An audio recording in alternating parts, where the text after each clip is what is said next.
সাবেক শ্বশুর অবসরপ্রাপ্ত সেনা কর্মকর্তার সঙ্গে জেরে হয়েছেন ব্যারিস্টার আহসান হাবিব ভূঁইয়া, এমনটা দাবি করছে তার পরিবার। দিনে ছেলেকে দেখতে মিরপুরে গিয়েছিলেন, রাতেই শ্বশুর বিশেষ বাহিনীর লোক পাঠিয়ে দরজা ধাক্কাধাক্কি করে তাকে নিয়ে যান।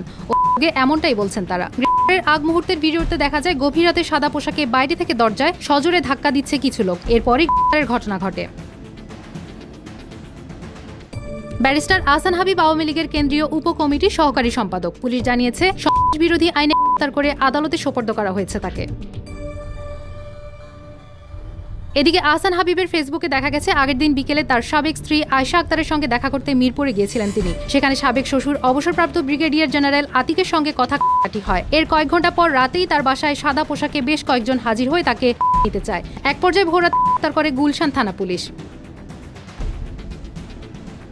পুলিশের দাবি, আহসান হাবিব আওয়ামী লীগ নেতাদের সহায়তা করছিলেন এবং সরকারের ষড়যন্ত্রে জড়িত ছিলেন। গুলশান থানার কর্মকর্তা ইনচার্জ হাফিজুর রহমান বলেন, তারপর আহসান হাবিবকে আদালতে হাজির করা হয়েছে। তাকে জিজ্ঞাসাবাদের জন্য আগামীকাল আদালতে আবেদন করা হবে। এর আগে রাতে পুলিশ তার বাড়িতে গেলে আহসান হাবিব ফেসবুকে লাইভে এসে জানান ভুয়া পুলিশ এসেছে। এ সময় তিনি দাবি করেন জুলাই আন্দোলনে তার কোনো নেতিবাচক ভূমিকা ছিল না। পরে ভোরের দিকে তাকে গ্রেফতার করে সন্ত্রাস বিরোধী আইনে মামলা দেখিয়ে আদালতে হাজির করে পুলিশ। এর আগে আহসান হাবিব নিজেকে আইনজীবী এবং পরিবর্তন করি ফাউন্ডেশনের প্রতিষ্ঠাতা হিসেবে পরিচয় দেন। তার বিভিন্ন রাজনৈতিক নেতার সঙ্গে ছবি রয়েছে এবং তিনি টেলিভিশন টক শোতেও অংশগ্রহণ করেছেন। তবে পুলিশ ও তার ঘনিষ্ঠরা জানিয়েছে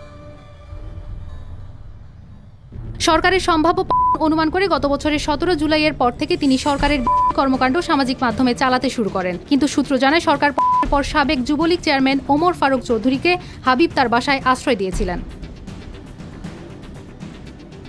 আহসান হাবিবের আইনজীবী সারোয়ার হোসেন অভিযোগ করেছেন, পুলিশ স্টেশনে বহুবার যাওয়া সত্ত্বেও তাকে দেখা যায়নি। গ্রেফতারের কারণও জানানো হয়নি।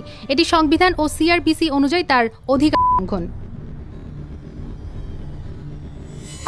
সাবেক শ্বশুরের সঙ্গে জেরে হাবিবকে করা হয়েছে দাবি করে আইনজীবী সারোয়ার হোসেন আরও লিখেন, রাত 3টায় গিয়ে দরজা ধাক্কাধাক্কি, শেষ পর্যন্ত 5:30 মিনিটে গ্রেফতার। তিনি কি দুর্ধর্ষ সন্ত্রাসী না যে তাকে গভীর রাতে গ্রেফতার করে নিয়ে যেতে হবে? মিথ্যা তাকে জড়ানো হয়েছে। ব্যারিস্টার আহসান হাবিব ভূঁইয়া আওয়ামী লীগ নেতা এম এ সাত্তার ভূঁইয়ার ছেলে। তিনি 1996 সালের 7ম জাতীয় সংসদ নির্বাচনে নোয়াখালী 2 আসনে আওয়ামী লীগের মনোনয়ন নিয়ে প্রতিদ্বন্দ্বিতা করে বিএনপির প্রার্থীর কাছে পরাজিত হয়েছিলেন।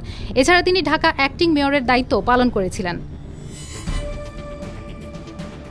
আহসান হাবিবের আইনজীবী সারোয়ার হোসেন জানান, ডিভোর্সের পর আদালতের মাধ্যমে ছেলেকে দেখার অনুমতি পান বাবা আহসান ভূঁইয়া। এর মধ্যে তার অনুমতি ছাড়াই ছেলের পাসপোর্ট বানিয়ে আমেরিকা নিয়ে যান আয়েশা আক্তার। সেখান থেকে ফিরে এলে ছেলেকে দেখতে মিরপুরে একটি রেস্তোরাঁয় যান তারা। এ সময় শ্বশুরের সঙ্গে কথা কাটাকাটি হয়। এরপরই রাত গ্রেফতারের ঘটনা ঘটে। আইনজীবী সারোয়ার হোসেন অভিযোগ তোলেন, অবসরপ্রাপ্ত সেনা কর্মকর্তা তার অপব্যবহার করে পারিবারিক কাজে লাগিয়ে গ্রেফতার করিয়েছেন মেয়ের সাবেক জামাইকে।